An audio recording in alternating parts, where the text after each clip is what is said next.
This isn't going to be easy for me. I have to get quite a few things off my chest. I think it's going to help me mentally from going totally crazy. First of all, I got to apologize to the RCMP. My comments on the news about you not running right in there, they were wrong. My condolences for your fallen comrade, and I appreciate you coming down there and saving my life. For everybody bashing that alert like I did on the news, stop. Would you have ran in there against that gunman with a fucking machine gun? I doubt it.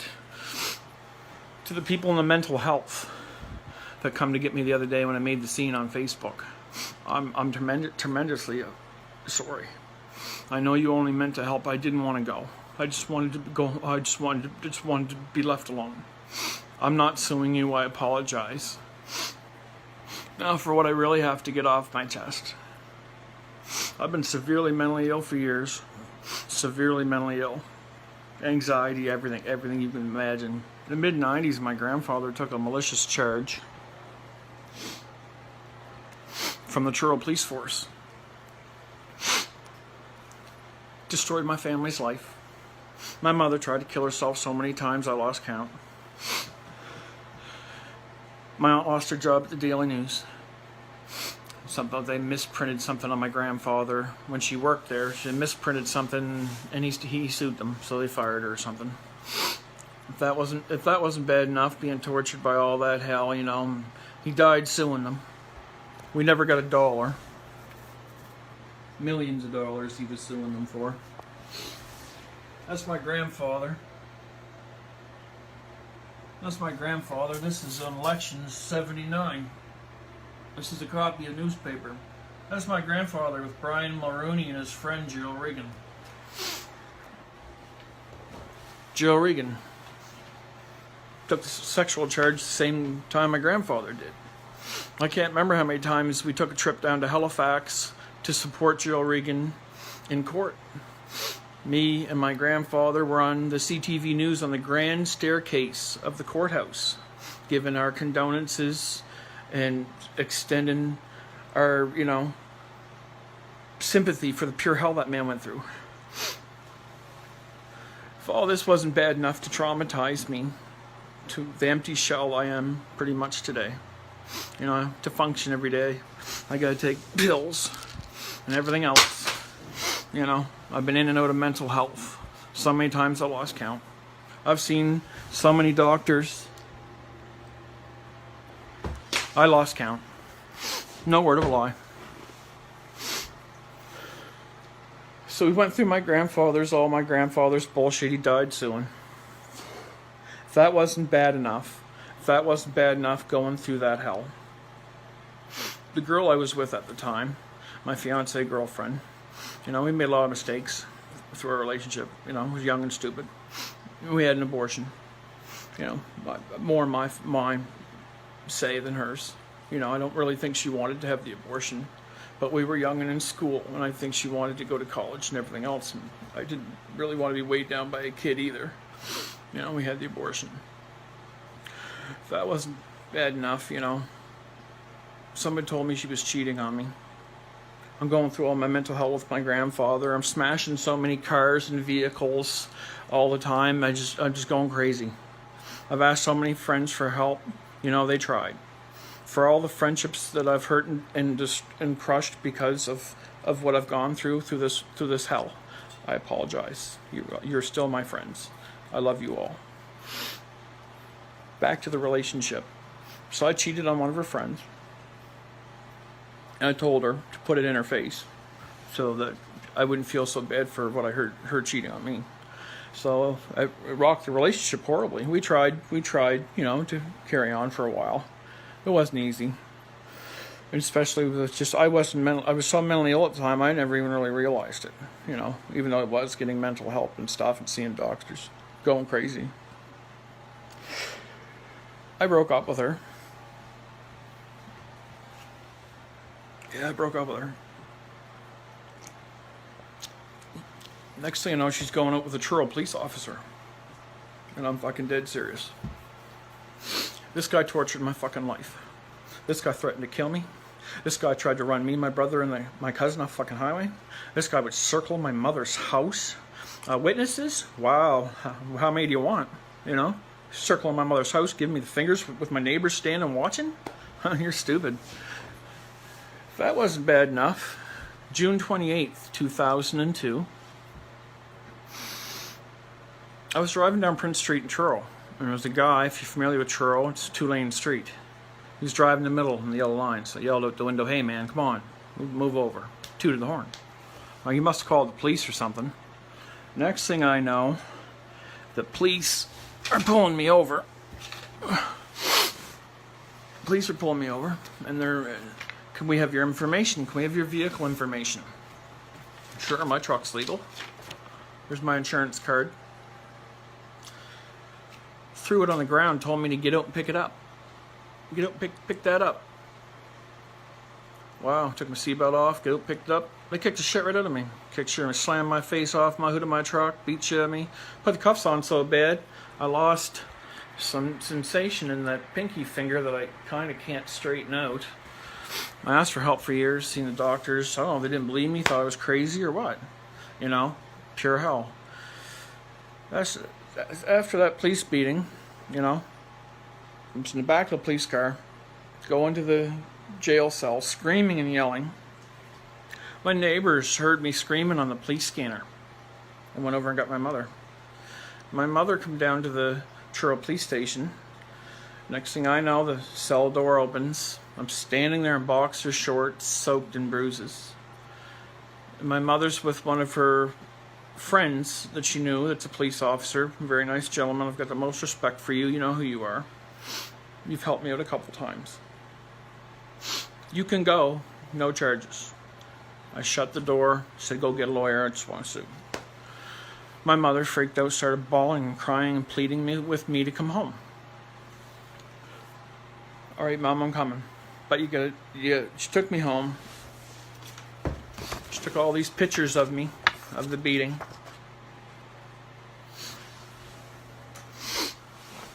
And then I went to my doctor's office where he started examining me. Well, I lost it. When I was trying to tell him what happened, I just started freaking out. And he said, "Would you please leave?" And I looked at him and I could see he was terrified. And I laughed, so I just laughed, so I didn't have to escalate anything. That wasn't bad enough. That summer was pure hell. Pure hell. I put some of my friends through pure hell. I nearly killed one of my friends. A lady. You know who you are. I'm very sorry. I am very sorry for that. I have to live with that for the rest of my life. If that wasn't bad enough, I went to the Economy Clam Festival a couple months later in August. You know, it's a 4 or 5 days event. My family all has cottages down there. And, yeah, it's quite the party. To say the least, anyone from Truro would know. You know, it's a 5-day wide open drunk. Well, I was lucky to get maybe 5 days. I was lucky to get maybe 6 hours sleep. I'm quite the partier. You like the party. We all did back then. You know, it was a while ago. I don't do that. I don't really live that lifestyle anymore. But, Clam Festival weekend. So I come home from the Clam Festival weekend. And my mom said something to me that my brother said. And it upset me. And I said, "Jesus, man, you know, I'm going to slap him in the head." She jumped up scared, and she knew what I was going through, crazy. She jumped up scared for Corey and phoned the police. Well, about 7 of them came, 5 to 7, including my cop's boyfriend. My ex-girlfriend, fiance's cop boyfriend came. And with my mom out on the sun deck, I looked at him and I said, I can't talk. You got to go. This is a conflict of interest. Jesus. And I said, "You've already beaten me this summer. If you leave, I'll talk to the rest." Well, he told me, go F myself. His buddies all started laughing. I went in the house, had a standoff. I had a standoff.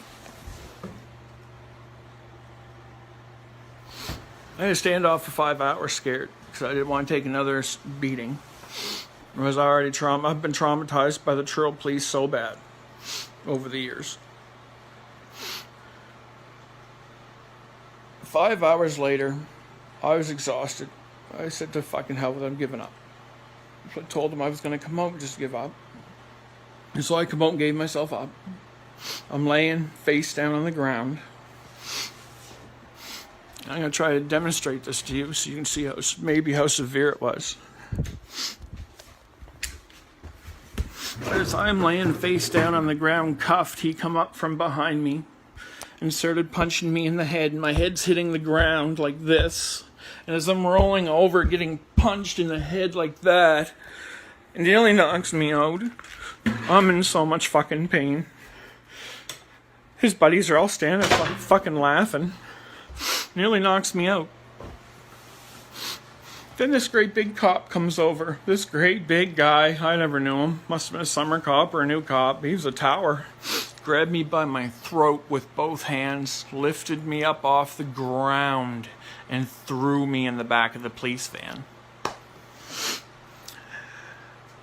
Next thing I know, I lost 2 years of my life in the East Coast Forensics Hospital. And I would like to take a moment in saying something about that. Thank you, Dr. Terrio, for saving my life. You saved my life. I owe you my life. You're the reason why I'm sitting here right now. I've been through so fucking much. Dr. Terrio, I owe you my life. Thank you very much, Dr. Terrio, and all the rest of the mental health team and doctors and everybody else that I've seen.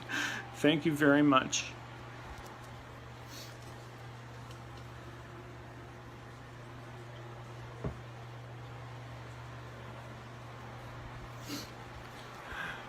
I want this video to go viral, please. As viral as it can. I need closure. I need closure from the Truro police trauma. As if last weekend wasn't bad enough, but I need closure from the Truro police trauma. I have everything here for a lawyer. Everything. Everything you'll need. Case closed. Seriously. Help me. That's my request today. Help me. I offer this lawsuit to a lawyer to take on. You can have 100% of the money. 100% of the money. I just want closure. I need the closure that bad. I'm begging any lawyer to help me. Thank you, Joel Pink, for returning my call when I was in the QE2 mental hospital. That meant a lot, Joel Pink. If you can help me, or refer somebody that can, I don't care, New York, Toronto, Vancouver, wherever the law firm is. My grandfather died for millions. That was my grandfather. Look at what the Truro police did to me. The money's yours. I want closure. Please help me. My heart goes out to all the victims of the massacre. I'm there with you. I am suffering. And it's time to stop bashing the RCMP. That alert bullshit, whatever. You know, we're in the Stone Ages. Think about it. And who would you have ran in against that machine gunist? Would any of you? I wouldn't have. Especially, they probably knew more than I did. I'm very sorry for the comment I made on the news once again to the RCMP. I'm sorry.